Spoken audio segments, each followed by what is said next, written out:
Hello, welcome to episode 407 of the Sunday New York Times Read-Along, hosted by Sri Srinivasan and myself, Neil Parekh. We have a great guest for you today, Ingvill Bryn Rambøl, Head of Information at the Nobel Peace Center and host of the Nobel Peace Conference. We are live on Facebook, Twitter, LinkedIn, YouTube, Instagram, and the Digimentors website. Please like, comment, share, retweet, do all the things you do to make sure people find this show. And for everyone watching on replay, thank you for coming back to watch this show. We know that 8:30 a.m. Eastern Time is not everybody's favorite time of the morning, but it is 2:30 p.m. In Central European time, which is where Ingvill is. So hopefully we're getting more of a European audience today. We do this show every week. Sri and I review the print edition of the Sunday New York Times, taking audience comments and questions, as you'll see shortly. As I mentioned, we have some great conversation teed up. We'll be talking about Democracy on the Brink, the Nobel Peace Conference event, which will be in Oslo and online on the 3rd of September. We'll share a link for how you can watch that show and register in just a few moments. Sri Srinivasan has been a co-host of that event for the past 3 years, and I've been helping with social media. It is really an honor and a privilege to work with the Nobel Peace Center. The show, of course, is sponsored by Muckrack and Graphic History Company, and produced by Digimentors, the social and digital firm that Sri started several years ago with his friend Andrew Lee. And now, let's bring on Sri Srinivasan. Sri, good to see you. Good to see you. Welcome, everybody.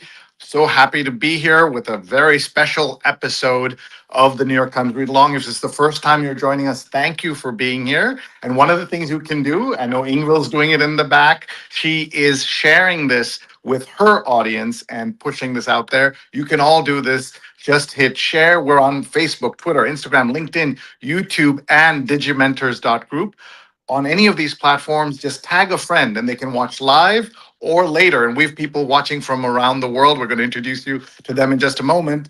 Sharing this means they can watch us live, they can watch us later. And anyone who cares about fighting misinformation, disinformation, caring about the news, they should be told. Let's see who's here. John is watching from the East Village. Thank you for being here.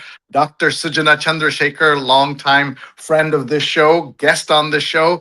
Always great to talk about peace, she says. Thank you. Ken Fisher is watching from Iowa. And Paula Kiger, longtime friend and producer of the show and colleague at Digimentors, is watching from Tallahassee, Florida. Gunter is watching from Austria. Greetings and welcome. And Doug Levy is watching, as he always does, at 5:30 in the morning in California. He is an early morning person like me. And Ken is in Cedar Rapids, Iowa. And this will give me a chance now to say hello to my friend, Auntie Sudha Parekh, who has a special relationship with this show. Very special relationship. Sri, I wouldn't be here if it wasn't for her. Sudha Parekh is my mom for all the regulars watching and all for all the newcomers. Mom, thank you as always for your support and for watching. It's just great to have that family connection, Sri. Yes, absolutely. And Kevin's watching and says hello on YouTube. And we might be in two formats on YouTube right now. We're probably on our vertical, regular horizontal show, but also YouTube Shorts. So you might be watching us that way.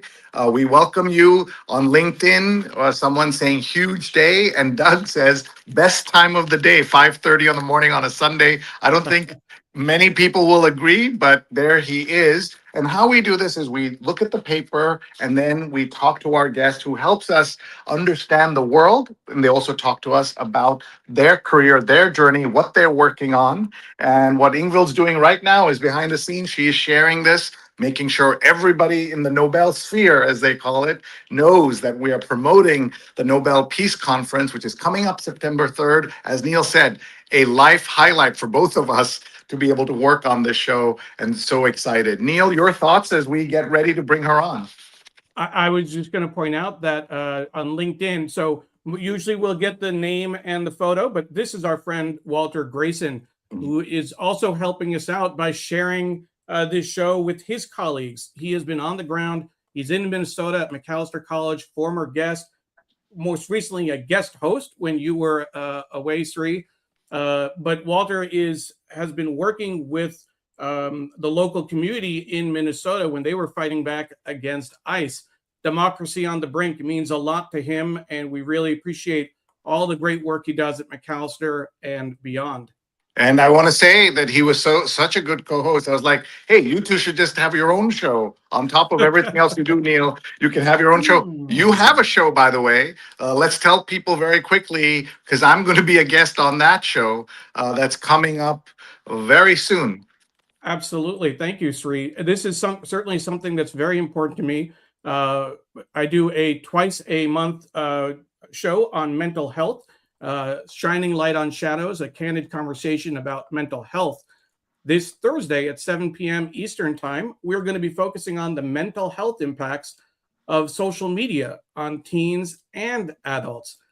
And our guest is Sri Srinivasan, CEO and co-founder of Digimentors, and of course, the creator and co-host of the Sunday New York Times Read-Along. I'll take a moment, Sri. Your support for the show over the last 2.5 years has been incredible. Coming on as a guest and sharing your expertise around social media means the world to me. So thank you.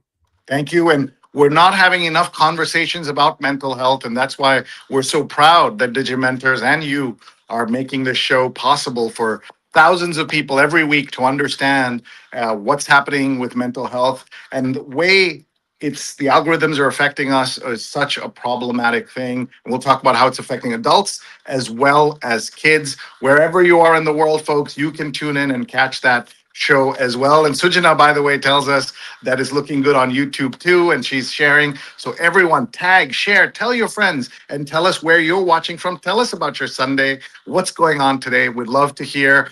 Some of you are at the end of your day, and what's something on the front page of the story on the newspaper near you? What's on TV near you? What's on the internet near you? So let's very quickly just look at yesterday's paper. I always like to start the paper by looking at Saturday's headlines. It's why Beijing bets Trump blinks first. We know taco, which is Trump always chickens out, is something that we hear. And then Trump lawsuit would target critical report. Latest intimidation bid aims at think tank. And you all know that Musk and Trump and others are very famous for being free speech people, but they don't like free speech that they don't like. So I don't know how that works. And they've targeted the Center for American Progress, and they're going after that. Look at this pictures of horses. It says rescued wild horses at Oregon Skydog Ranch. Government sale of horses were once rare, but started to rise under President Trump. Loophole leads to the slaughter of protected wild horses. U.S. sells Mustang for as low as $25 each to attract buyers that then slaughter these horses for meat. And I know there are cultures, including in parts of Canada, where they do eat horse meat. The issue here is, why is the U.S. government taking these beautiful wild animals and adding to the crisis around that? And administration tries new ways to hit Harvard. And at 77, she walked from hell for miles under hostile skies. This is the story of Nina Ivanova, set out to flee Lyman, Ukraine, and drones. Wow, that's a story. And bumpy rollout hits Mamdani's second home tax. You've heard of perhaps the pied-à-terre tax and second homes in New York. And last thing before we bring on our guest is just to show you what else is in the paper. This is the front page of today's New York Times. We'll read that with Ingvill. We have our book review in the Times, and then look at the striking cover. This is what happens if the grid fails in America, something that is very possible because infrastructure is being ignored. And this administration, instead of focusing on infrastructure, fighting the problems of AI, all the issues we have in this country, is focused on other things, as you know. All right, let's look at this is the this is the fashion cover, the section called T. This is the Time Style magazine, fashion that goes to some seriously playful places. That looks pretty cool. I hate to say that in 10 years of the show, we have never even opened that magazine, and we need to fix that. We need to get someone at the Times T section to join us, or we can go to their office the way we did with the New York Times Magazine. And look at this, how big tech captured American schools. And Silicon Valley is as sick of AI slop as you are, but it doesn't stop them from continuing to unleash it into the world. And final thing here that we will look at is the Sunday Styles cover, which is fiction and fame scramble a sense of reality.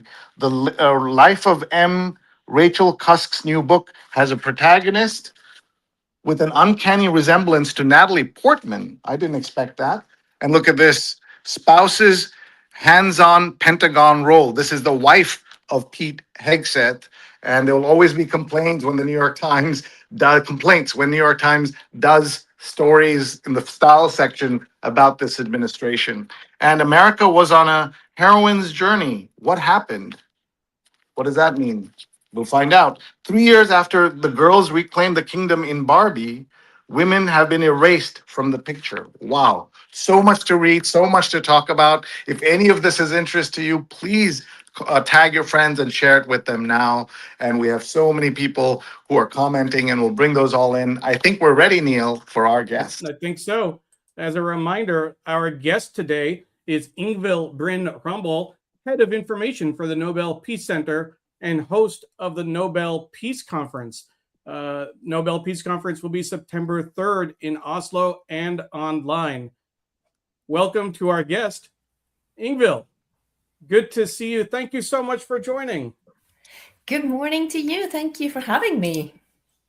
We're so happy you're here, Ingvill. Thank you for spending your time with us. I know this is a very busy period before the conference on September 3rd. I'm heading out there next weekend to be with all of you. The honor of a lifetime, a life highlight for me to be involved in any way with the Nobel sphere, as we call it, but to be with you and your team who are so professional, who know exactly how to use this opportunity of the Peace Conference to connect with the world. To be part of that is such a blessing, and thank you for allowing me to do that with you. And there we are. I believe this is last year, and we were talking about a very important topic last year. If you'll tell us what that was. Yeah, that was last year. So the Nobel Peace Conference is our annual conference at the Nobel Peace Center, ending a full year of events related to the latest Peace Prize.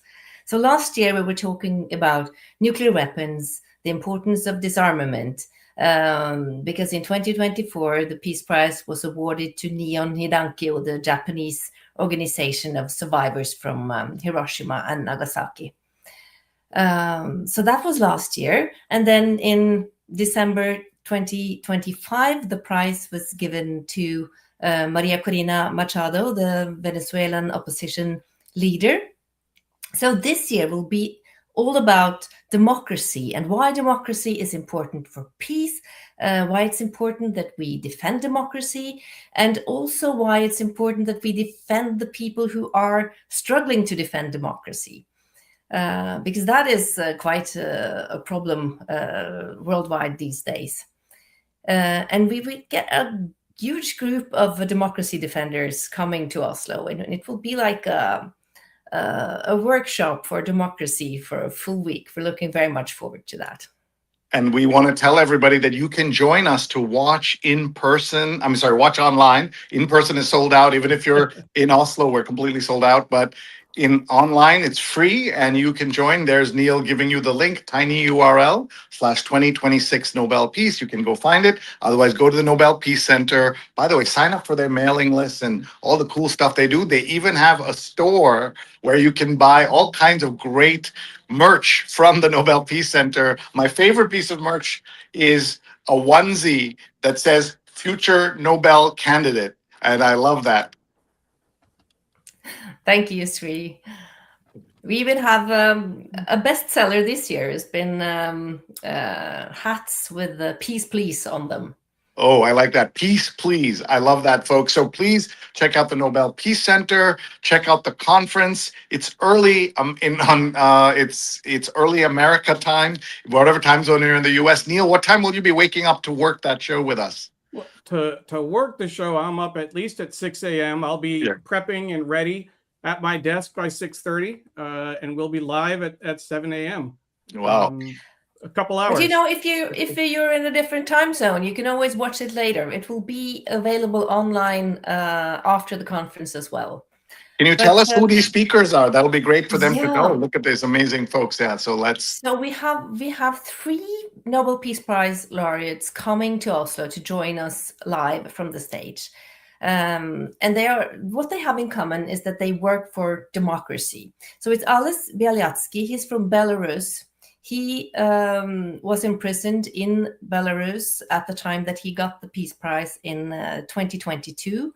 But he was released in December last year. If you remember the story about that big prisoner exchange in Belarus, he was one of the prisoner who was released. So he will be joining us. Maria Ressa, quite a famous lady in the US as well, and I think also a friend of Sri's. Yes. She's an amazing woman, a journalist, editor from the Philippines who has spent her whole life fighting against autocracy in her home country.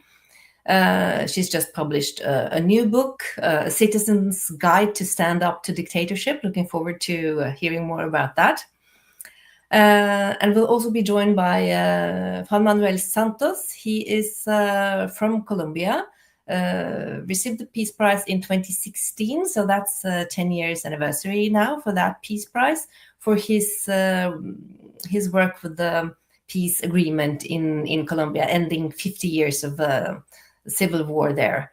And he will talk about AI and big tech and how the whole new narrative that we are receiving from everywhere is forming and challenging democracy these days.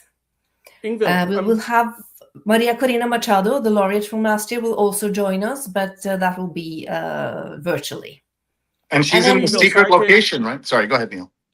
Sorry, Sri. I'm sorry to interrupt. I was just going to say part of the really exciting thing about this conference, I mean, having several Nobel Peace Laureates is exciting enough, right? If you get that. But you're also bringing a number of Gen Z leaders from around the world to be in conversation with these Nobel Peace Laureates, to talk about the challenges to democracy in several countries. Can you speak to that as well? Yeah, exactly. Because what we've seen during the last couple of years is that the Gen Z activists, Gen Zers, they're born between 1997 and 2012, age of our children, Sri. They've taken to the streets demanding change. But what they have done is that they have used democratic tools in their work, and they are demanding that democracy deliver in a different way that they have seen. And they are, in some countries, they've managed to achieve change, like Nepal, for example. So Raksha Bam, who's from Nepal, joining us in Oslo, she's been in the forefront of the protest that toppled the regime there. And we will have also young people coming from Kenya, a country where they're still fighting for a change in regime. They managed to to stop a tax law that was coming up earlier this year. But all these young people, they have in common that they want democracy to deliver on a better future, on possibilities for education, for work, and for a decent life. And they will be sitting down in workshops throughout the week, ending with the conference. And they will also be discussing this with Nobel laureates and trying to craft some tools, to form some new networks that can strengthen the democracy movement worldwide. So we're hoping to create some new energy, some new ideas, and some democratic change with this event. And I think that this image that you're using to help promote the event, it really does speak to the energy and the power of young people. And this is something we've talked about on the show, Sri, quite a bit. If you look historically in the U.S. and around the world, the civil rights movement was powered by young people. John Lewis was 20 years old in the middle of the civil rights movement. And that's where we see that passion and that energy. So I can only imagine how incredible it will be in Oslo to have that energy with the wisdom of our Nobel Peace Laureates in one place. Thank you, Neil. Let's also just take a look at that last slide, because I want Ingvill to introduce us to two major players from within the Nobel sphere who are going to be there, so that everybody knows these names, because you're going to see them on September 3rd. So go ahead, please. Yeah, so here we have Jørgen Vatne Frydnes. He's the chair of the Norwegian Nobel Committee, the committee that selects the Nobel Peace Prize laureate. He's the youngest chair in history. He was 39 at the time he got the position. And then to his right is Kjersti Fløgstad, the executive director of the Nobel Peace Center, and my boss. She will do the opening speech at the conference. And she's great. And Kjersti is an amazing person. It was good to meet her at the UN with Sri and Neil years ago, says Walter Grayson, the professor. Walter, thank you for that comment. Kjersti is great and has lots of energy and ideas and a really dynamic person. Rose says, good morning from Connecticut. Apollo is watching from Philadelphia. Miriam says, peace always, watching from Hell's Kitchen in New York City. And there's so much going on here, so many people commenting. So we'll get to some of those comments. Tell us how you're spending your Sunday, what you're up to. We'd love to get to know you and get for all of you to know the Nobel world. One of the things that I've learned, is that people in America, especially, and maybe in Asia as well, have very little access to the Nobel world, because these happen far away in Scandinavia. And through my work with you, and also I was on, as you know, I was on the Nobel outreach board for the foundation, I was able to introduce folks to people like our friend Magnus, who you remember was the chief digital officer of the Nobel Prizes, and people are fascinated. Can you talk a little bit about this fascination people have with Nobel and how you, the center, the foundation, are all working to kind of be more public, be more accessible, be more familiar for folks?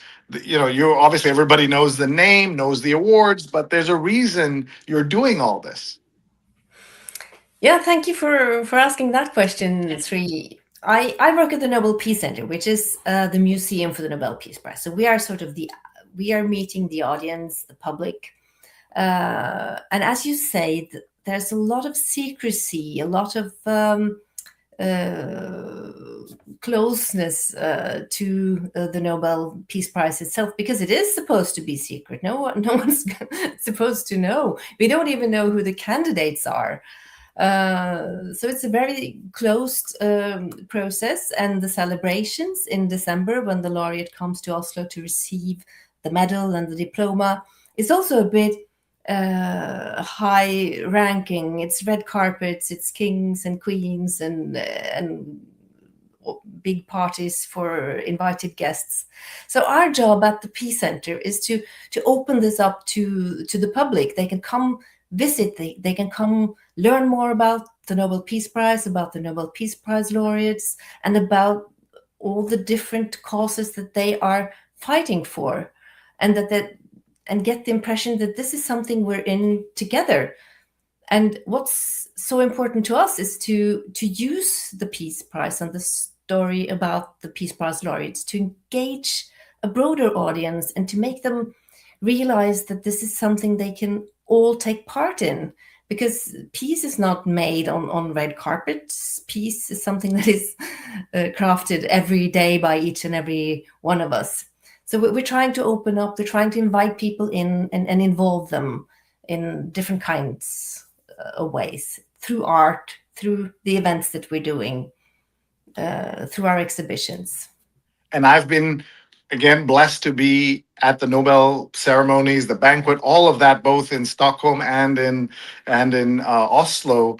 And one of the things that struck me is how much the countries of Sweden and Norway embrace the entire experience. And in some ways, the banquet, and it's on TV in a big way, I compare it a little bit to kind of your Super Bowl. And people watch, families get together, have dinner, and watch the banquet on TV. To us in America, it's a photograph. It's an idea that this is there, maybe a few seconds of attention. But to you in Scandinavia, you're really proud of all of this, and you involve the city. The whole Nobel week is a kind of peace city for Oslo. Definitely, it is, and since last year we've done this celebration outdoors. It's December, it's cold, but people show up. They take part in the celebration. We have a torch parade celebrating the laureate. But you know, Sri, it's our biggest visitor group is Americans. So it's not that everybody in Norway will run to the Nobel Peace Center once a week. We have a lot of tourists coming. Tourists are the ones most interested in the Nobel Peace Prize. Well, that's great, and we want to keep that happening.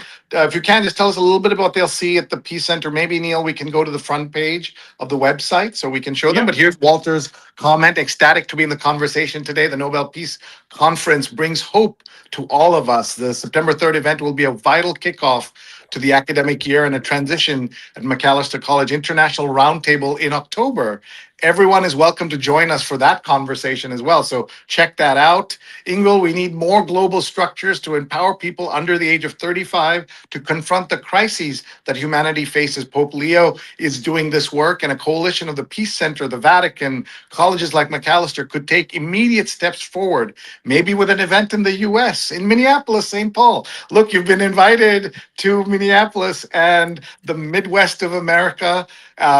I think that's beautiful. And for some of you who know the history of Norway, basically about a third of Norwegians at the time, in the middle of the last century, migrated to the US and went to a place that they would be most comfortable, most familiar. And that was places like Minneapolis and Minnesota, and found the weather, the food, the energy of that place very similar to what they experience in Scandinavia in winter and in the summer, and decided to move there. And that was because of the poverty that Norway experienced, unfortunately, at that time. Many decades later, in the 20th century, Norway would discover oil and become one of the wealthiest countries in the world. So it went from being one of the poorest countries in the world to one of the wealthiest, but more importantly, most generous nation in the world. And Norway every day supports very important development projects around the world in a way that most people cannot even grasp.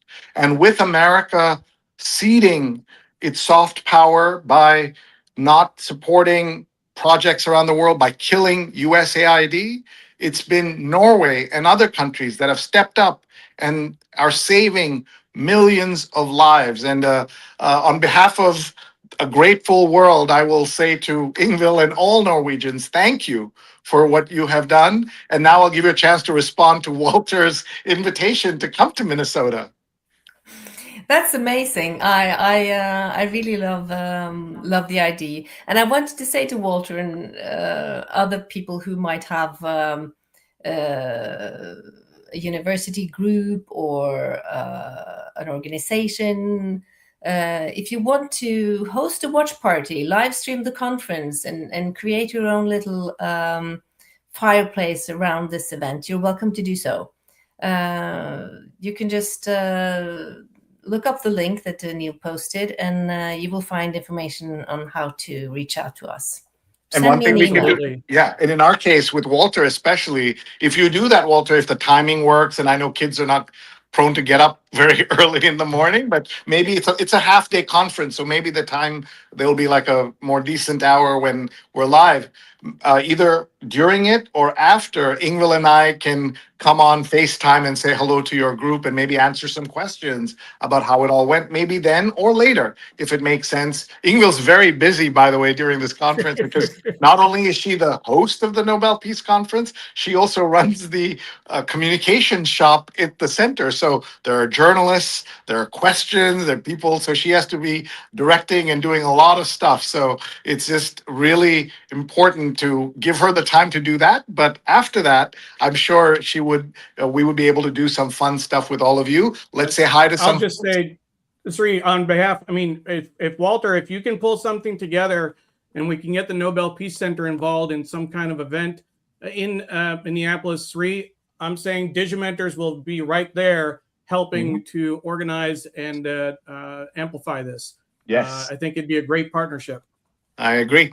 Mary says, good morning from Charlotte, North Carolina. In need of this positive conversation. Mary, thank you as always for your support. Ingvill, you should know Mary is one of the great journalists of our time and someone who knows politics so well that she has interviewed so many presidents and the great political figures of our time. She has a podcast, writes for Roll Call, and a great friend of the show, has been on the show, and she and I host shows around the elections. And we've got to talk later, Mary, about how we prep for the midterms and what kind of coverage we're going to do. Deborah is watching from the mountains of Pennsylvania near Pittsburgh, where it's 60 degrees this morning. Fascinating to be learning about the process of the Nobel Peace Prize. I was fortunate to visit the Peace Center in Oslo in 2019, involving the younger people from around the world. So she's giving you applause for that, is to be commended, she says. So that's great. Naomi is watching. Gratitude and appreciation for the peacemakers of the world, needed more than ever. What is that line from the Bible? Blessed be the peacemakers, I think is the line. And Walter has already says we're going to do this. And another Deborah is watching from sunny DC. Thank you for being here. Thank you all. We're going to get to the paper, but we want to talk a little bit more about the Peace Center, the Peace Prize. When people ask about this conference, because there are several conferences, I like to say, and Ingvill will fact check me in real time, I like to say that the Peace Center's Peace Conference is the kind of final event of the Nobel calendar. And they have a great exhibition that runs for a year, about a year, that will end around now after the conference, because the first week of October is the start of the Nobel calendar. And that's when what happens is so important, where every day, Monday, Tuesday, Wednesday, are the science prizes, and then the literature prize on Thursday, and then on Friday is the peace announcement. Monday, the following Monday, is economics. And that's an amazing week. And then there's the prep to the banquet and the celebration, which is on December 10th, the birthday of Alfred Nobel. By decree, that will be the day the prizes are given out. And that starts a whole year of events around the world, where the laureates travel and are celebrated around the world. And then it ends with the Nobel Peace Conference. So how much of that did I get right? Just about everything. It only took me 5-6 years. Yeah. I just want to say one thing, and that is that we at the Nobel Peace Center, we are as excited as everybody else on that Friday in October, because we don't get any heads up. We don't know anything about who will be awarded the Peace Prize. So we'll be watching the press conference alongside the rest of the world. And then we will applaud the new winner and then run off to our desk and start working. So that's a bit like working in the news, actually. Right. So I will, Ingvill, just to clarify, you work with the Nobel Peace Center, but when they announce the winner of the prize, you have no advance. You can't prep the work. You can't prep the materials. You're racing like with everyone else. You can't. Exactly. You can't just hit publish when they announce it. It's a secrecy to everyone, including us. Wow. And one of the things that happens is that there's a whole process around how the winner is told, right? There are all these fun stories about missed calls and people think they're being pranked and all that stuff.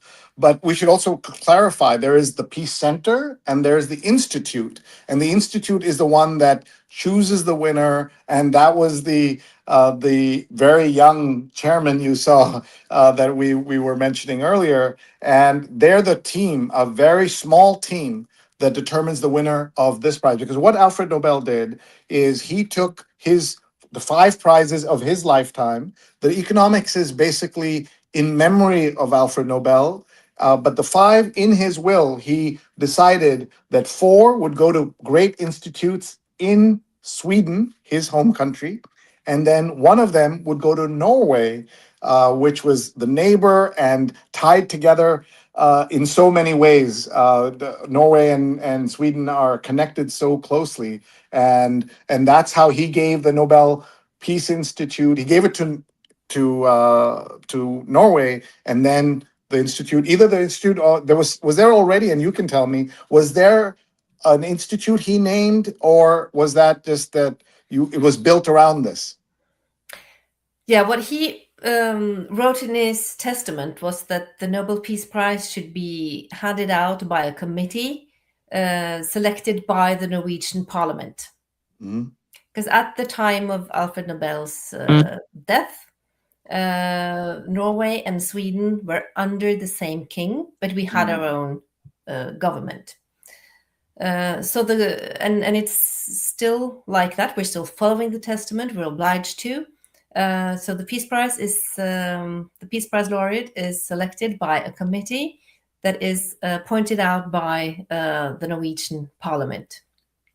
And the institute was built around the committee to support the work, to research the candidates, and also to be the administrative center of all the events that are going on in the center. And as early as 1904, I see. So that's pretty amazing. But by the way, I think we have doubled or tripled the percentage of people who are going to be registered and watching from Rhode Island, because Naomi is watching from Rhode Island. So we're delighted. Naomi, thank you. And everybody register. Neil is putting this, you want to register so that you'll get an alert.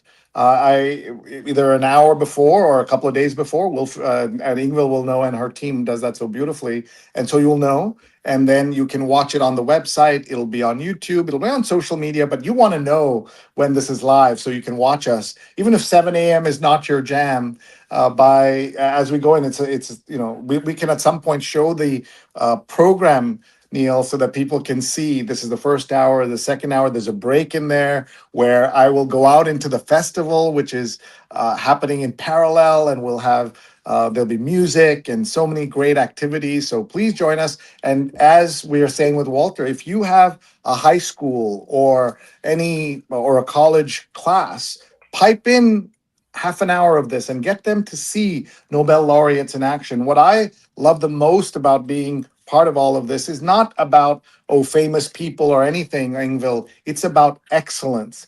It's the fact that in the Nobel Prizes overall, excellence in medicine, in physics, in chemistry, as well as in literature and in economics. And here is the prize itself. Here's the sessions. Maybe you can talk us through a little bit of what that's going to be like. And then, by the way, you got to get to the paper and talk about the news as well. So go ahead, please, Ingvill. You're in charge of the time today, Sri. I'll try to control the event on the 3rd. So we have these 3 questions we're asking. What are the biggest threats to democracy globally? What lessons can be learned from democracy movements around the world? And how may the international community help democracy movements? So speaking in the opening session will be Kjersti Fløgstad, our director. And together with Sri and myself, she will frame the topic. And then we dive into session 1, where we talk about how people are fighting to defend democracy in the face of rising authoritarianism. We live in a world where democracy is on decline, autocracy is on the rise. What are the early warning signs? What should people look for? And how do you actually stand up to an authoritarian regime? Well, one second, while he's doing that, let's do the math, Neil, if you could. What are the timings? So we started at 7 a.m. Eastern time with that, and 15 minutes later, so at 7:15, they'll get to meet 3 Nobel laureates, as you can see. So you're about to tell us about the 7:15 time and Gen Z activist, yeah. Yeah, so there will be Maria Corina Machado talking via video, and Ales Bialiatski will be there. Nargis Mohammadi from Iran, she will pre-record a video. She's still in Iran, not able to leave the country. She's been in and out of prison the last years. And we will also be joined by Andrew Regalado. He's an activist from the US who is working now on strengthening democracy in the US. And then we will hear from the woman who is the UN Special Rapporteur on the right to freedom of assembly. Her name is Gina Romero, and she has just written a new report on Gen Z activism and how the Gen Z is shaping the future of civic space. She will present that report at our conference, and she will later bring it to the UN General Assembly later in September. So it's brand new. You will hear about it first in our conference.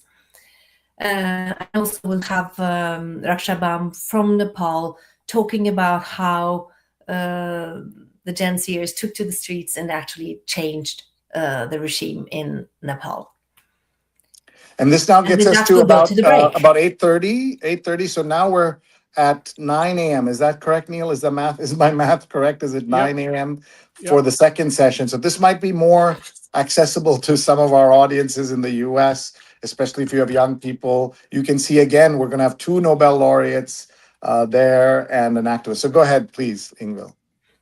Yeah, so this is where Maria Ressa and Juan Manuel Santos will sit down and talk about how big tech, AI, and the algorithms are changing and challenging democracy.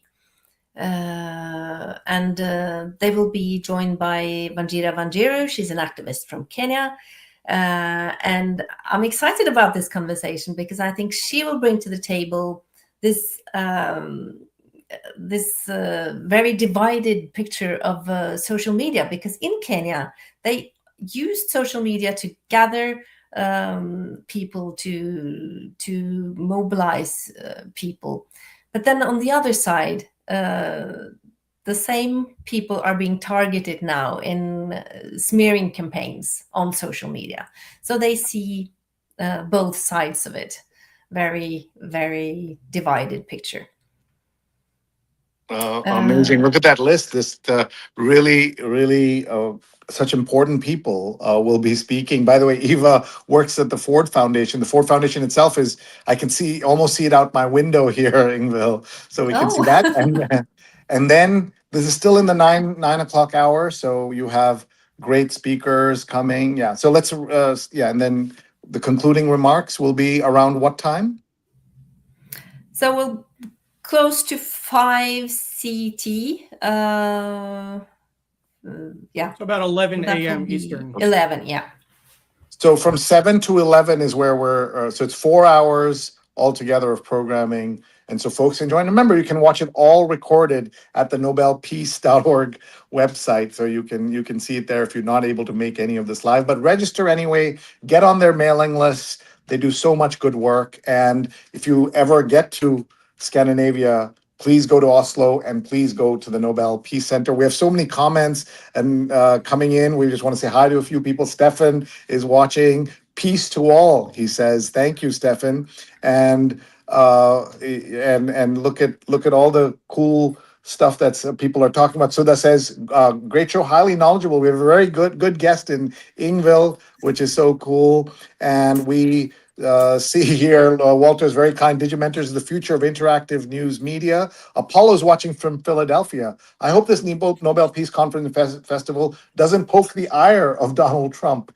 It is blessed are the peacemakers, for they will be called children of God. Thank you, Apollo in Philadelphia, for getting the full quote in there. And we know, multiple people have said this to me when they know about my work with the conference. They say, is President Trump coming to Norway? And I say he is not coming to Norway for this anyway. And Pradnya says, greetings on the road between Philadelphia and Silver Spring, Maryland. And I guess Silver Spring, yeah, Maryland, right? Yeah. And then Ron Thomas, good morning from Dubai. Ron watches us every week in Vail, whether he's in Dubai or Malaysia or in New Jersey, he just travels all over, always watching. And Naomi says, John Lennon said it best. So we have either the Bible or John Lennon. And he said it best. All we are saying is give peace a chance. And you have a connection to the Lennon family in some of the work that you have done at the Peace Conference, at the Peace Center, right, Ingvill? Well, talking about that tune is actually played from the bell tower of the Oslo City Hall every Friday when we release our peace dove. Oh, So wow. Really? A peace dove is flying, a real dove is flying from the windows of the Nobel Peace Center every Friday in the summer season. And as the dove crosses the City Hall Square, the bell tower will play Give Peace a Chance.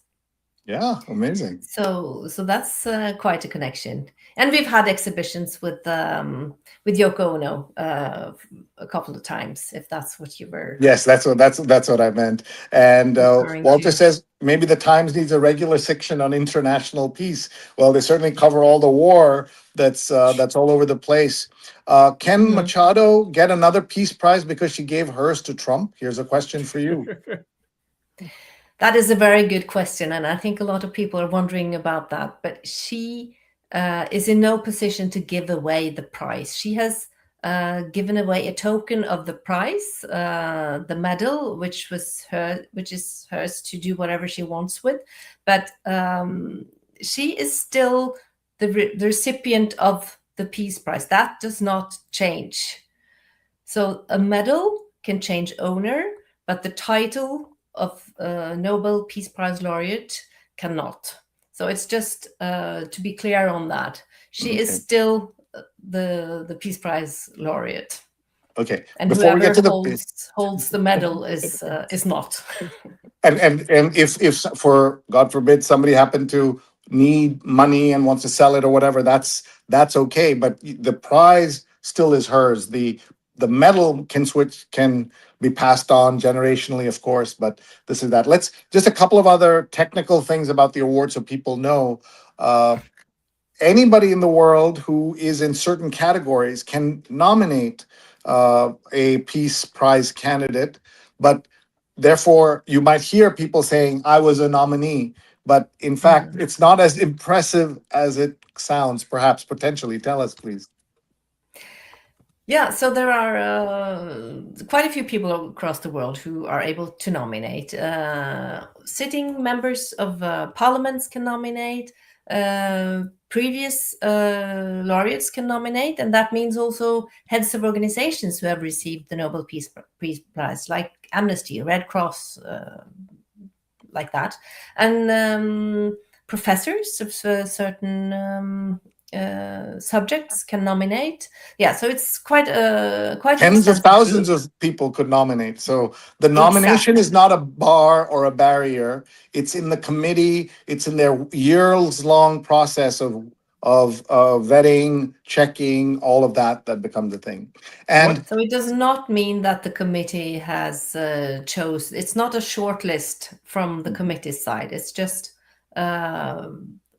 different people having nominated their candidate. And the list of candidates is not public. So if you hear about a nominee, it's because the nominator has told about his or her nomination. One thing that was interesting this last year, earlier in the year, Ingvill, and again, it's a nomination. It's more for public consumption. But my recollection is that the people of Minnesota or Minneapolis were actually nominated for their work in some of the protests earlier in the year. So that's, how many times have you had, as opposed to an individual nominee, have you had a group win the Nobel Peace Prize? I think that was last year with the anniversary of the bombings in Hiroshima and Nagasaki. It was an organization, right? Not an individual that won the prize. Yeah, so it's the prize can be given to 1, 2, or 3 individuals or 2 organizations.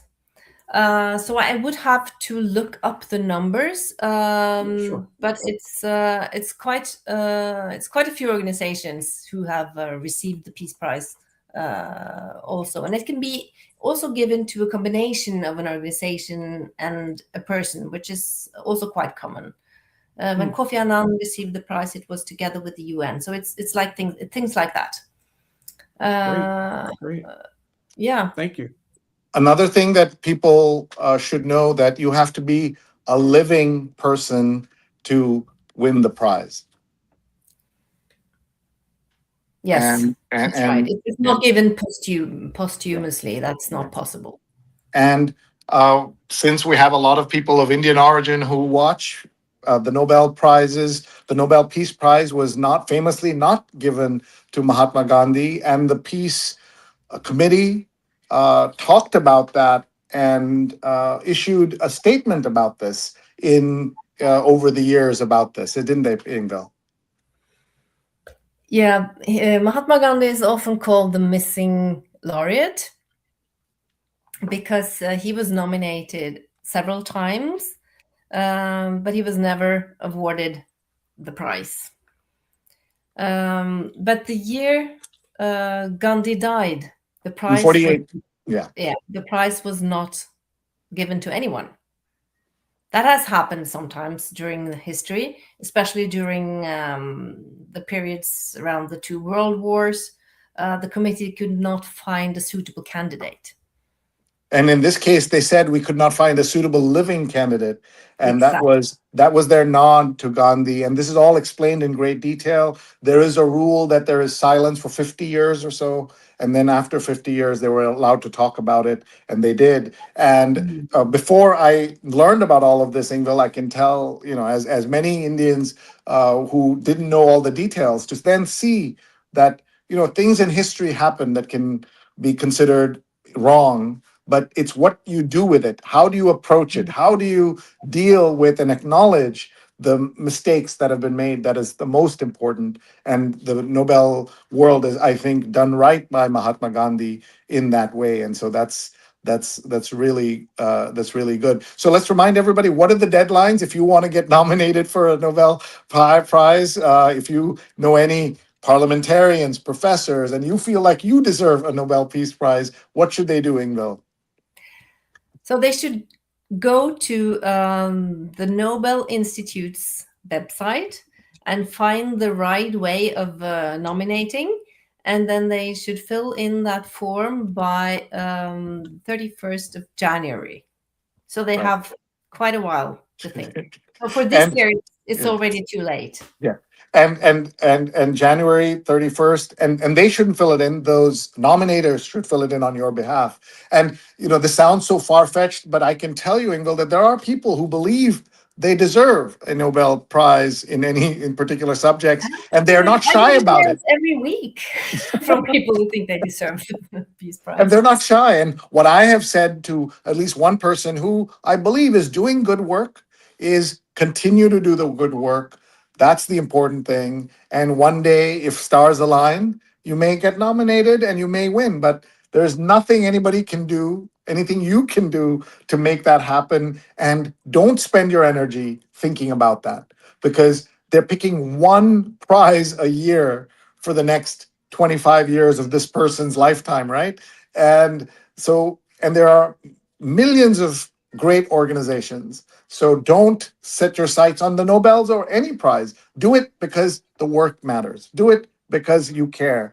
Do the work. And when you look at these winners, these are people who, in almost every case, didn't do it because they wanted a prize. They did it because they saw something wrong in the world and wanted to fix it. And so that's important. Folks, we're going long on the show this week because we haven't even gotten the paper, and we have so much to talk about. We're so grateful to everybody watching, and thank you. This is a good time for you to share and tag the show. Tell somebody on Facebook, Twitter, Instagram, LinkedIn, YouTube. Tell them about the show. Text them about the show. They can watch it live or later. Neil will have this all on these various platforms. He'll also put it on Spotify as well as on Apple Podcasts. People have been asking us for 10 years for that, Neil, and we're finally able to make that happen. And so this is, and by the way, in our chats, we're seeing people. Oh, there it is. That's what it looks like on Apple. That's on Spotify.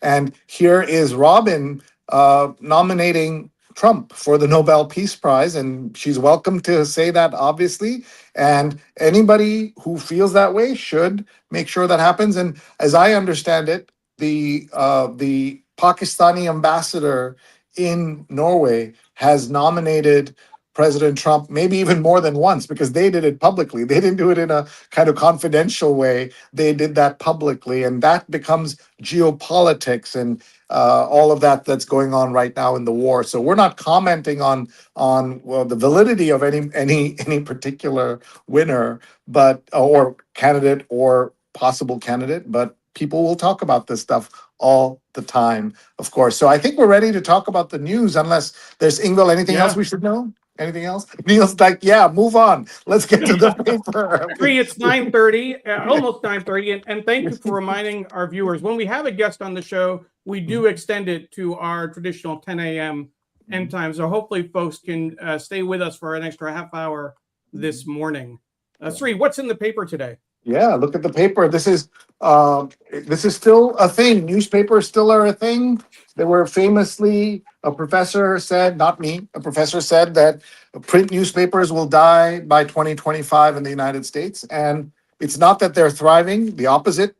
Tens of thousands of journalists have lost their jobs, but there are some newspapers that are continuing to survive. And in one case, at least the New York Times, the Wall Street Journal, the newspaper industry is thriving. And we'll hear from Ingvill in a moment about what she reads. She's a subscriber to the New York Times, and what she reads, what is her go-to newspaper, and what she carries around in her iPad. And you learn a little bit about the Scandinavian news industry, including a brand new news site that she's going to teach us about called Demo, which has a Danish counterpart, and then they opened in Norway. So you're going to hear all about that, but let's get to the paper and let's see what's in the paper today. The lead story: how Trump allies shape policy for homeless, billionaires crusade, Cicero Institute steering GOP away from housing first. And the influence of money in everything we do is so blatant in the Trump administration. The other story here you can see is Carney takes risky stand with Trump, defiance in face of U.S. trade threats. And that is Mark Carney, who is a hero to many people for the way he has defended his country. And one of the things he said overnight, Neil, that you may have caught, is that we are basically at war now with the U.S. in terms of trade. And because you're defending it when you have 25, 30, 50% tariffs, you are at war because economic sanctions, economic work like that, and economic penalties are the equivalent of war, just as we say that the blockade of Cuba is an act of war. This is known in the world when you blockade, as America is discovering, when the Iranians blockade or block the Straits of Hormuz, that is an act of war, and we're in fact in the war. Robin says I prefer hard copy of the news. Hard copy, and that's what this show is all about, Sri. We celebrate the print edition of the New York Times, and we actually look through the paper instead of just looking on our phones and tablets. One of the things is that we'll see articles that we wouldn't necessarily find. We call it serendipity. If you're just flipping through, you might stumble upon an article that you may not read otherwise. So, Robin, there's something we can agree with there. The hard copy of the paper is a great thing. And Ingvill will talk through us later. There's a particular story she's interested in, which is about a family that's divided and how we can try to find common ground. What is there a word in Norwegian for serendipity and the act of kind of finding things by accident? You'll think about it. Okay. I'll think about the best. I guess the translation wouldn't mean very much to you anyways, but we have a couple of words that would cover that. I know that. Yeah. Sorry? I totally agree with you. I mean, on reading papers. Great.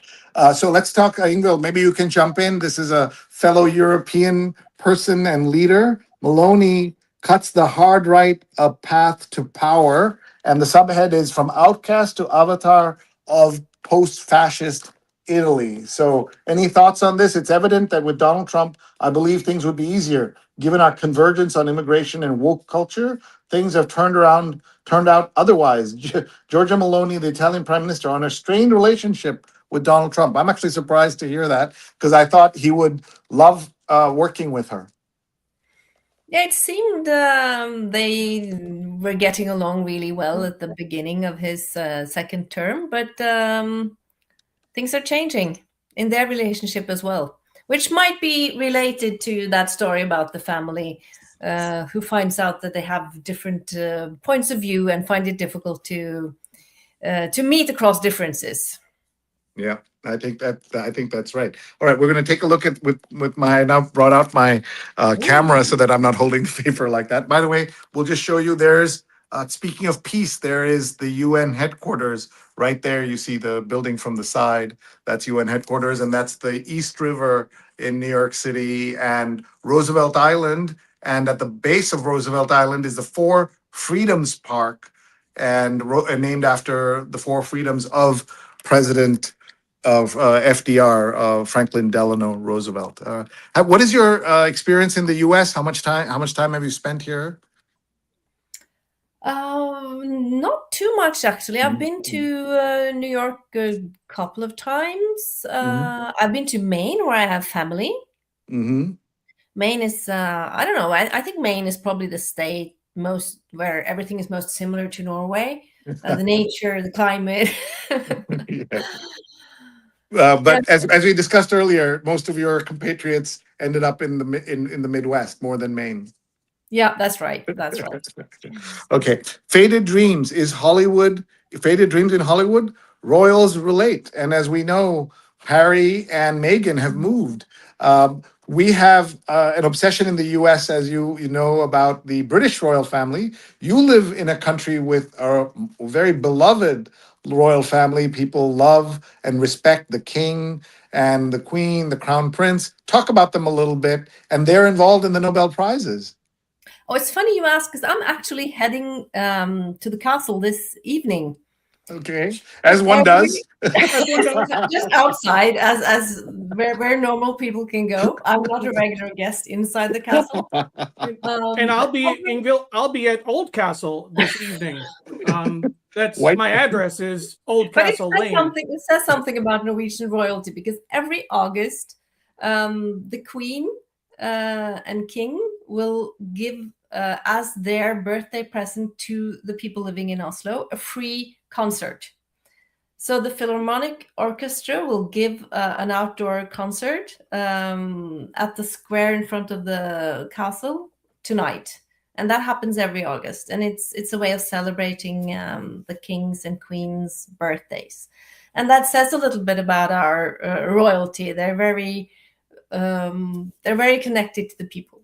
Yeah, and you have a youngish crown prince and the royal family. Here's Apollo saying Carney is no one to play with. He was the head of both Canada's and UK central banks. He already declaring the era of Pax Americana is over. Robin says family should not get divided in politics. Families will always be family. Policies change. And Evan says this is refreshing talking about the paper. Thank you so much. So people like that. Yeah. Let's go ahead with Robin's comment. Let's go ahead and jump to that article that we referenced earlier. It's on. We checked right before the show because it was. We knew it was going to be in the print edition, page 16. It's a podcast where families share their disagreements. It's in a divided America, one family talks it out. The children haven't budged the parents and vice versa, but their podcast still brings them closer. Ingvill, you saw this article. Again, you have a few hours ahead of us, so you had time to really dig into the paper. It's called, by the way, just giving everybody the name, it's called The Necessary Conversation, if you want to find it on YouTube. Yeah, I haven't heard the podcast, but that article caught my attention. And as you said, Neil, it's afternoon here in Norway now, and I love spending my Sunday mornings reading newspapers, drinking way too much coffee. So a couple of hours spent with the coffee and newspapers in the morning is what I love about weekends. And this article caught my attention because at the Peace Center, we're working on a dialogue program because we believe that the ability to disagree with one another is something that society is lacking nowadays. We seem to, or a lot of people seem to cut contact with people who they disagree with over politics or other important value issues like religion or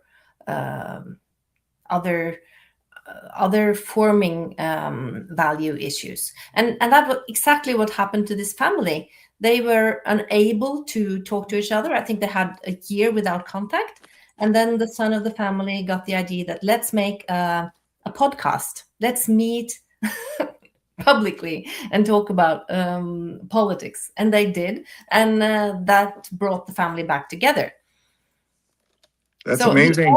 Yeah, it says, what about we talk once a week as a family on Zoom? Chad said to his parents, and that's how that happened. And that's Chad. That's Mary Lou. And then Haley Pop says, I go into my bedroom and shut the door and I read a book. That's how long it takes her, 2-3 hours after a stressful session talking to her family. That is so interesting. And I credit them for not just cutting their family members off. They did it for a year, but they came back together. And that goes back to Robin's point that families will always be family. Robin, thank you for that. We appreciate it. And at the bottom of the article online, so we like looking at the print edition, but sometimes there are also special features online. And at the bottom of this article, the Times actually has a survey that they encourage people to fill out.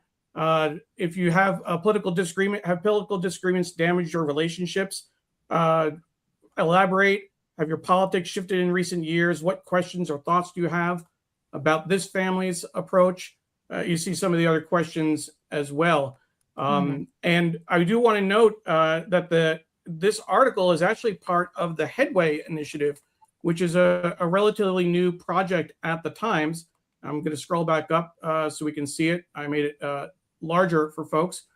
Sorry about that. But the Headway Initiative is funded through grants from the Ford Foundation and the William and Flora Hewlett Foundation and others. It's a fully Times editorial project, but Sri, our good friend Monica Drake, I believe, had helped initiate this project. Been on the show 3 times. Ago. Yeah, Oh. So she's been a former guest on the show. So great. If you look at it both in print or online, it's a really extensive article with a lot of great features. Definitely encourage folks to check that out. Thank you, Neil. As we move on to the paper, I see here a headline about Nancy Kissinger, widow of the former Secretary of State and Nobel laureate. Do you find yourself having to defend some of the choices over long before you got to this, whether it's the Kissingers or Israelis or Palestinians who won? Like, have you had to defend the winners? And what do you say at that time? You know, that's our privilege working at the Nobel Peace Center. We don't have to defend the committee. The committee makes its choices, and they defend it themselves. What we do is explain, educate, and go into dialogue with our audiences. And it's always, I find it interesting whenever there's a controversial prize, because it sparks off so many interesting conversations. And I don't think, and I don't think the Peace Prize would have been so popular and so well known if there were never a controversial prize. All right, I love that answer. We were just looking at an obituary. Disagreements over human dignity are difficult to reconcile. When someone negates another person's human rights, especially with appeals to violence, healing may take years. The patience to listen and address injury is essential. Thank you, Walter. Very beautifully said. And then I want to ask you about Norway. Just a few more in that line. Robin says that they avoid political conversations with family because feelings may get hurt. And then Stan Durko, who's watching, says, I'll never speak to my former family who voted for a 34-count felon and sex abuser. Just in those 3 comments, we see the full range of how these political discussions impact family dynamics. I think the Times really hit on a nerve for folks. Yeah, thank you. Yeah. And I want to ask a question to Ingvill about Norwegian press culture. Here, at least at the New York Times, the obituaries are a major function of the newspaper to write in-depth obituaries of people who deserve them. So, for example, Nancy Kissinger, who wasn't just his wife, she was very politically savvy, traveled all over the world with him, was acknowledged as being kind of his right hand, and she got an obituary. So what is the obituary culture in Norway?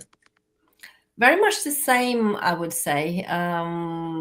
But I think I'm afraid they're mostly read by people quite mature in age. Right. I don't know. Yeah, that's an issue. Yes, we have the same tradition. Okay, good to know. But here's an unusual thing, folks. A whole page to do with dancers and dancing world who have passed away. Pauline Clayton, 103, British dancer and star in a seminal Sleeping Beauty, the last known surviving soloist from an event that changed American dance. So that's Pauline. In 1945, that's so interesting, right? And then this is Ted Striggles, who was a dancer till 1976 and then became a lawyer and helped dancers as a lawyer, dies at 84. And he wrote Poor Dancer's Almanac, was an irreverent guide to the basics of economic survival for dancers. And we talk a lot about how can people survive in the arts world. And so there is Ted, who helped people in an unusual profession survive and thrive, apparently. And that was all kind of news to me. Tell us a little bit about your reading habits, and you are a subscriber to the New York Times. Yeah, I'm an online subscriber. I don't have that beautiful pile of paper on my desk. You have 3.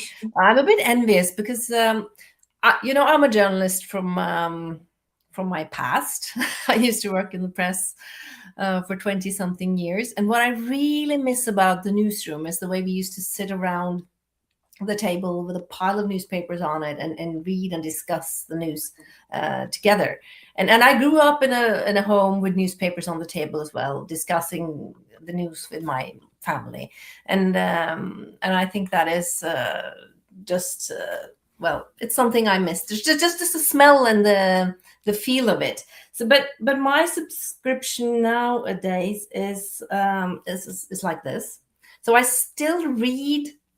This is the main broadsheet in Norway called Aftenposten, and I still read the.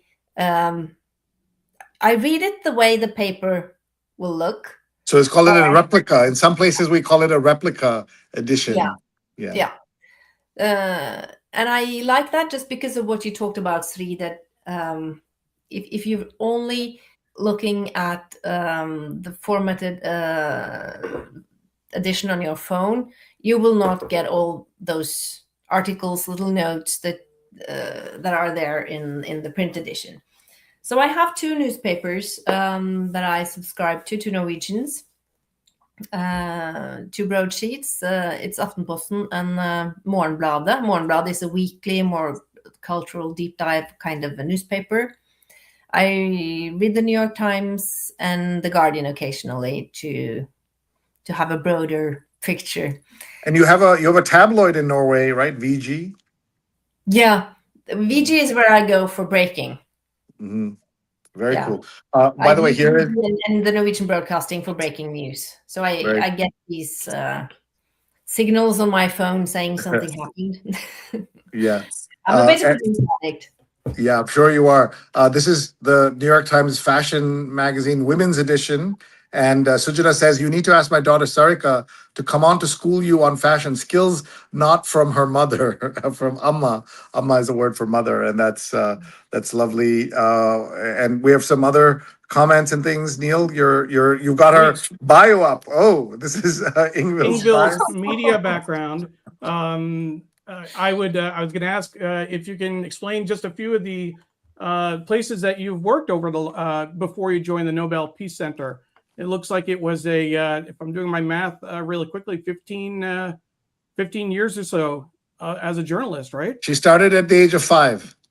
Well, I decided at the age of 12, but nobody hired me until, well, I had my first job in Aftenposten actually at the age of 18. So I've been in the game for quite a while. I had my first years as full-time employee at the Norwegian Broadcasting. I was there for 13 years approximately, working with local and national news and also making news documentaries for a while. And then I jumped off and became a freelance journalist, writing for Aftenposten and other news magazines. And then I started at the Nobel Peace Center 10 years ago. Lovely. Yeah, so I had 20-something years in the press before that. By the way, I told my parents when I was 12 I was going to become a journalist. They started crying immediately because Indian parents don't want journalists in their family. Here is Robin saying, what I miss about the news is reporting the news, not personal opinions. And I think that's, I think they're both valid. I write, Neil, this is a moment for me to tell everyone about our newsletter that I write, where we talk about the news every week, but it's strongly opinionated from me. In this case, we wrote, if Democrats work together, they will win. It's the if they'll work together. And as you can see, we have 10,000 subscribers in the Sunday Note on Substack, srinet.substack.com. But we're also on LinkedIn. You can just subscribe to my LinkedIn and you can get the newsletter as well. And we have paid subscribers now. We're very grateful to them. So that's one way you can support this show is to subscribe and be a paid subscriber if you can afford it. But we also have a new way, Neil, the Patreon account. Let's tell everybody how they can see that. So the Patreon is a service where you can go in and you can put in a couple of dollars, and that's a way of supporting not just this, but the newsletter, the show, as well as what we call all our online shenanigans, including my 30 groups I run around the world on topics like AI, baseball, hip hop, also by geography, where we curate low volume, high impact, high utility conversations around the world. And we would love to have you support us. And there's a way to support the show. A couple of bucks a month will make a big difference. And we will truly appreciate all of you for doing that. I'm in the middle of writing my newsletter now. And Neil's also showing us another big project we work on. This is the Jaipur Literature Festival. And Ingvill should know about this, that this is one of the bucket list items I tell everybody in the world should go to. The Mother Festival in Jaipur, India, January 14th to 18th. It's the 20th anniversary in 2027, but it's also coming to New York and America, 7 cities, 3 weeks in New York and Canada, US and Canada, 130 global and local authors, performers in 7 cities in 3 weeks. So please check out JLF USA. It's been called the greatest literary show on earth.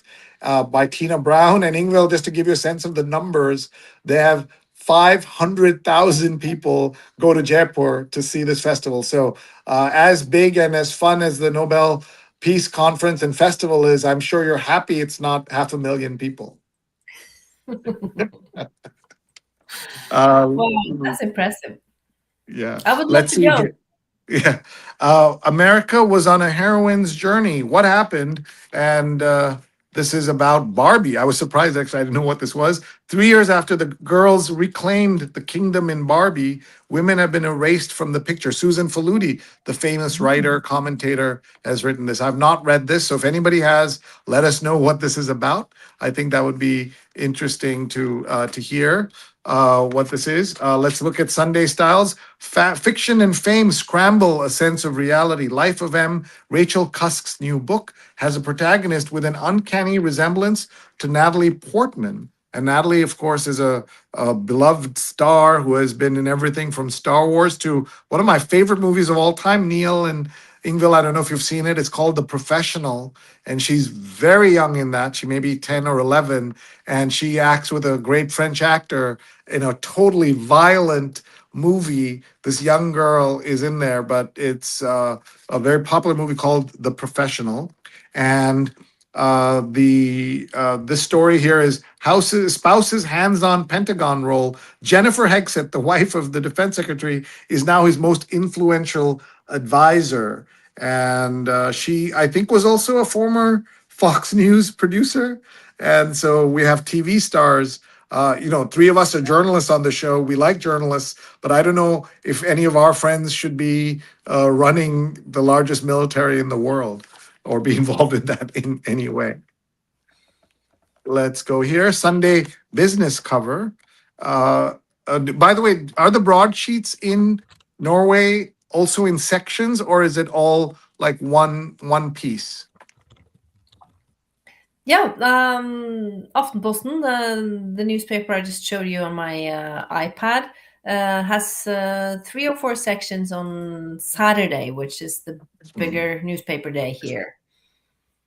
Yeah, so just so you know, Ingvill, actually Saturday, half the New York Times, if you subscribe, comes on Saturday because you can't finish them all on Sunday. So only for subscribers you get half. Neil? That's interesting that Saturday is the big news day in Norway, you said, right, Ingvill? Whereas it's Sunday here. Yeah, the newspaper tend to be thicker on Saturday than Sunday, yeah. And just so everybody knows,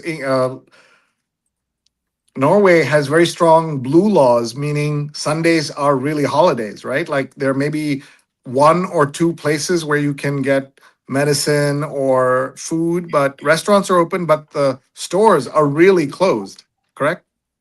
Yeah, it's our day to rest, be out, enjoying nature.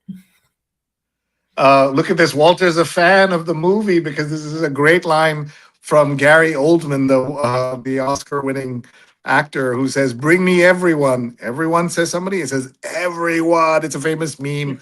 Sorry, both of you don't know what the hell I'm talking about, so you got to go watch this. If you're in for a violent movie, this is as violent as it can get. But also violent with a 10-year-old girl. So that's complicated. And Sri, yeah. thank you to everyone who is watching. Yes. I mean, everyone Live or watching this later. review of the New York Times. Yes. We have about 10 minutes left, so let's look at Silicon Valley is as sick of AI slop as you are. Companies strive to purge overwhelming heaps of low quality content on platforms. I wish they would do more about that. Sorry, I dropped the paper. And this book review is Microaggression in Biological War.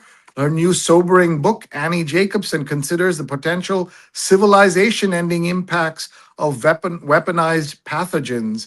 Obviously, there's not something that Ingvill can comment on, but I wonder if one day we win a war on these pathogens, that would be considered as part of peace, that they were able to end a civil. I mean, the idea is to prevent the end of civilization, right? And if they can end the end of the threat to civilization, that would be interesting. Okay, this is what if the grid fails? A national blackout would be surprisingly easy to trigger and extremely hard to fix. Neil, can you see what city this is? I can tell, but it may be hard to convey from this thing here. It It looks like that'd be New York City if that's the Empire State Building. No, it's in the not. middle.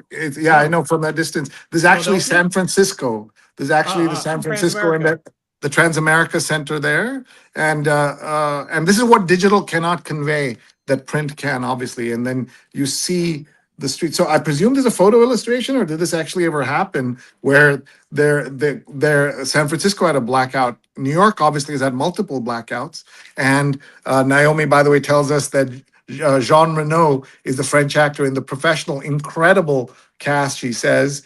And you still got me on. He says his Cadillac was gold, but he didn't say it was 10 years old, which is also a line. All right. I think that brings us to the end of the paper. We'll just look at, can you talk for a second, Ingvill, about your thoughts on Norway's role in the world just as an ordinary citizen, about, like, I used to say how proud I am of USAID and what we do. How does the ordinary Norwegian look at the world of help that Norway gives the planet? Well, that is, of course, a political issue here as well. We have political parties who are not that eager on spending money on aid, but there's a broad consensus in the parliament that 1% of our budget is always given to aid. And the political debate is more about how to use that money. It's not about cutting it. And you have in Norway your own right-wing parties, but your right-wing, at least not the extremists, but your right-wing parties in America would be considered kind of center or center left, because they're not like American right and left, right? Is that correct? And even their names are kind of confusing if you were not paying attention. Yes, I think our right party, called the Future Party, which is highly represented at the parliament, would probably be called a liberal party in the US. So the political landscape is very different. Yeah. So I wrote this. We don't have so much time, Sri, so I don't think I would get into a lecture about Norwegian politics. It would take too much time. I understand, but I'm so proud of Scandinavia, and Nordic happiness can scale in the US if we let it. Lessons from Scandinavia. And did you know that did you know that Republicans once had a platform similar to democratic socialists? This was Eisenhower's Republican Party's platform, has the same main points as today's democratic socialists, which are reviled in the US by Trump and other people. So that tells you how the world changes and what happens. And this is Zach Peterson, who's from Minnesota but lives in Prague and is my newsletter producer. Sunset on beautiful Lake Varnen in Sweden's largest lake. I don't know if I said it right. This is near Märstad in the Torsol microbrewery. The land in the background is Torsol, Tor's Island. How beautiful is that? Mm-hmm. So As we wind up here, let's just remind everybody why we're here and what we're doing. And look at this, Sandra is watching from Norway, so that's great. Thank you, Sandra, for joining us. And Apollo says, in case there's a blackout, I got a solar-powered electric generator because I live in an apartment. Shout out to EcoFlow. It's relieved my anxiety about a loss of power. Anything can happen with this administration. And earlier, Jonathan said he can remember when San Francisco had no buildings that high.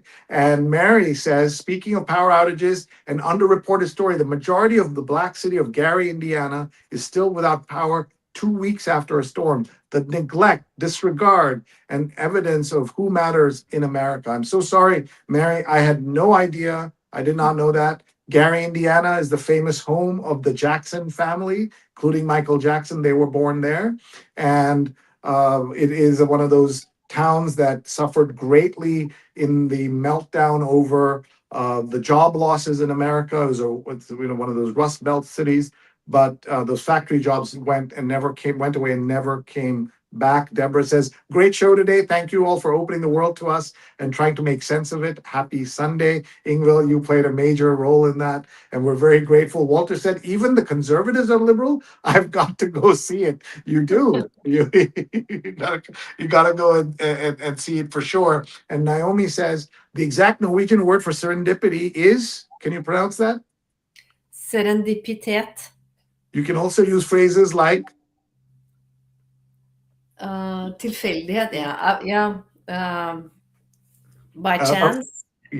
A lucky hit or stroke of luck, or a word that says a chance occurrence, depending on the context. And Naomi, you're breaking out all the Scandinavian knowledge. I didn't know you had that. So as we wrap up here, let's tell everybody that's Ingvill, that's Neil, and you've been watching live or later the New York Times Read Along. We do this every Sunday.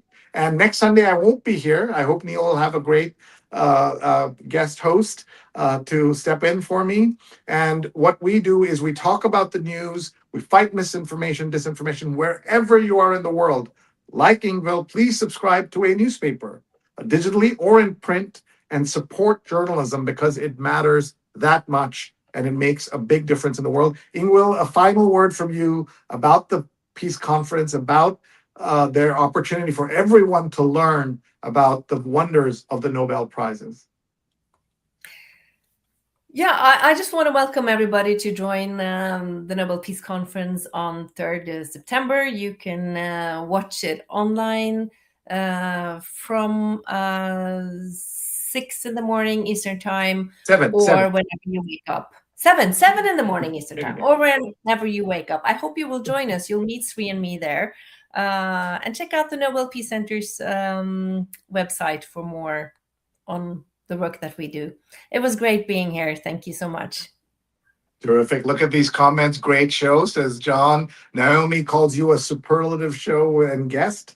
Thank you. And Doug is watching in California. Imagine 90 minutes in the morning. And Ingvill, we also have other guests who have the paper lying in their driveway in California and other places, who watch the show and then decide what to read afterwards. So that's kind of fun. And Walter says, thank you so much. We're going to connect you folks and see if we can do some kind of Nobel Conference activity in here. One other thing that I'm always marvel at in Norway, because we work together, we know this, that at some point in the summer, you tell us you're taking a break, and everybody takes a break in Norway for several weeks, at least a month. That's a beautiful thing. Neil and I are just in shock when we first heard this, that you get a month off, because here people just aren't coordinated like that and will not be able to do it. Much bigger country, obviously. If all Americans took a holiday, the country would crash.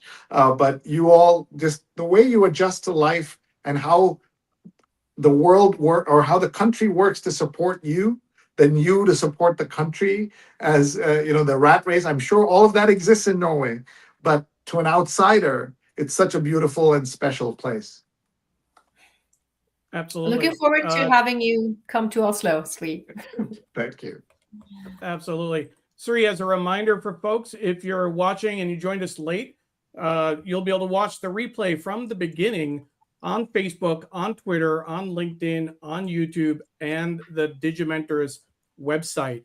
A few quick announcements before we go. Again, we've been talking about Democracy on the Brink, the Nobel Peace Conference, which will be September 3rd in Oslo and online. Sri and Ingvill will be on stage in Oslo. I'll be helping with social media online. And the show, again, we want to thank our sponsors, Muckrack and the Graphic History Company. It's produced, of course, by Digimentors. And I want to make sure to put one more plug in, Sri, for the Shining Light on Shadows, a candid conversation about mental health coming up this Thursday, August 27th at 7 p.m. Eastern. Ingvill, this will be a little bit late for you in Norway, but maybe you can catch the replay. Sri will be my guest. Dawn and I host this show about mental health, and we'll be talking about social media, the impact of social media on teens and adults as it regards mental health. Should be a fascinating conversation.